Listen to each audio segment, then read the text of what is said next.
पुंछ नगर स्थित प्राचीन शिव कन्हैया मंदिर च महाशिवरात्रि की राती 9 बजे थमां बडले 4:30 बजे तोड़ी भगवान भोलेनाथ की चौने पैर पूजा अर्चना की गई। श्रद्धालुएं जगराता करिए रुद्र अभिषेक किया। जगराते च मंदिर के पुजारी पंडित प्रेम सागर उनकी अगवाई च बड़ी गिनतरी च महिला पुरुष श्रद्धालुएं हिस्सा लेता ते मने दी मुराद पाई।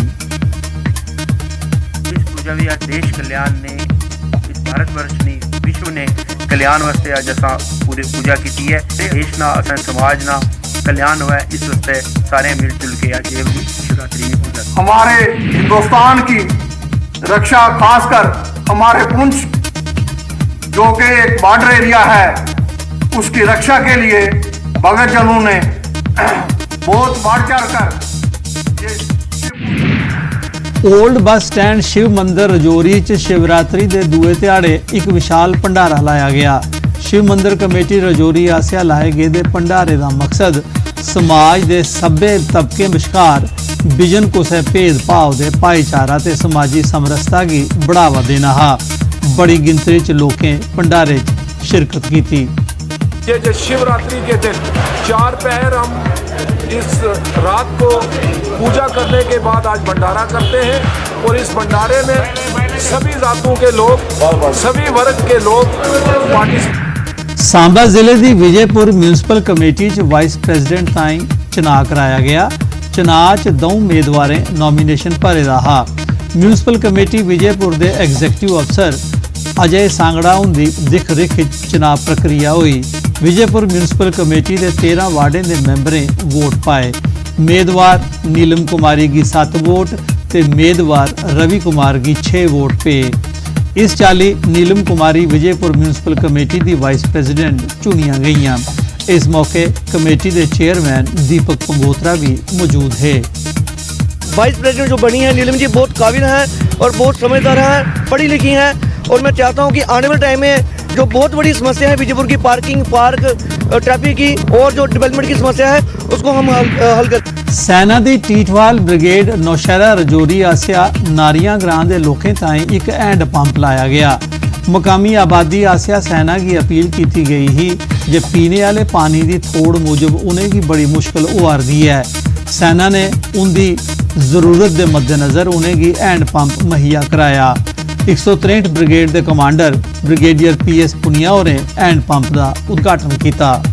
इन्होंने पानी अपने सिर से उठा के लेके आना पैंदा सी बड़ी दूर दूर तो काफ़ी जो ਇਹੋ ਜਿਹੇ टाइम ਹੁੰਦਾ ਸੀ कि बड़ी मुश्किल ਨਾਲ गुजारा करना पैंदा ਸੀ कि ਸਾਡੇ ਵਾਸਤੇ ਕਿੰਨੀ ਖੁਸ਼ੀ ਦੀ ਗੱਲ ਹੈ कि ਅੱਜ ਜਿਹੜਾ ਪਾਣੀ ਦਾ ਬੰਦੋਬਸਤ ਕੀਤਾ ਗਿਆ।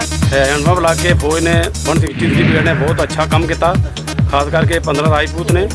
आज सारी तंगी दूर हो गई है। कभी बिजली नहीं होती, कभी मोटर सड़ जाती है, कभी स्ट्राइक वगैरह चलती है, उससे बड़ी प्रॉब्लम आ रही है लोग।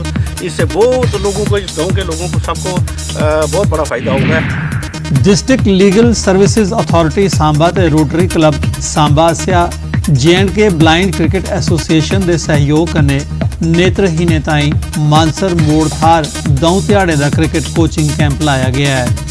कोचिंग का उद्घाटन डिस्ट्रिक्ट लीगल सर्विसेज अथॉरिटी के चेयरमैन ते प्रिंसीपल सैशन जज सांबा मोहम्मद अकरम होरें कीता। इस मौके नेत्रहीन खिडारियों च क्रिकेट यूनीफॉर्म ते शूज़ भी बंटे गए। हमारा संविधान जो है वो ये प्रोवाइड करता है कि गवर्नमेंट को एज ए वेलफेयर स्टेट इस दिशा में काम करना है ताकि ये जो तबके हैं इनको भी तरक्की हो सके। पुराने प्लेयर हैं उनकी परफॉर्मेंस वो देखी जाएगी, वो कैसा खेलते हैं और उसके लिए नेक्स्ट सीरीज़ के लिए हम प्रिपेयर करेंगे। यहाँ से जिला स्पोर्ट्स स्टेडियम कठुआ च 3 फरवरी थमां 9th police martyrs memorial T20 cricket tournament आरंभ हो रहा है।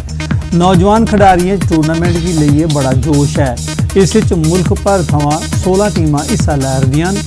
इस संबंध जम्मू कश्मीर पुलिस से शहीद वेलफेयर कमेटी का गलाना है जे इस चाली शहीदें की श्रद्धांजलि देइए नौजवानों की प्रेरित किया जा सकता है। यूथ वास्ते मैसेज है कि असें गलत रस्ते नहीं जाना, गेम वास्ते वैसे ध्यान देचै। और मोर ओवर की होंदा कि जिसलै इन्ने लोग आते हैं इत्थै तो लोग भी दिखते हैं कि शहीदें की याद दे विच टूर्नामेंट होंदी है, वो लोग भी शहीदें की एक बहाने कन्नै याद कर लैंदे।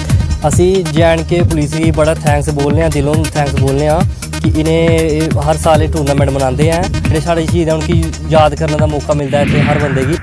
पर्यावरण की प्लास्टिक के इस्तेमाल थमां होने वाले प्रदूषण थमां बचाने लई गवर्नमेंट डिग्री कॉलेज खौड़ की NSS यूनिट आसिया एक रैली कड्ढी गई। रैली राहें लोकें च प्लास्टिक थमां होने वाले नुकसान के प्रति सोगा किया गया। कॉलेज के प्रिंसीपल प्रोफैसर हंसराज डोगरा होरें झंडी दस्सिए रैली की रवाना किया। इसका प्रमुख लक्ष्य था प्लास्टिक मुक्त भारत, यानी प्लास्टिक जो हमारी धरती को धीरे धीरे खत्म करता जा रहा है उसको हटाना ही लक्ष्य था।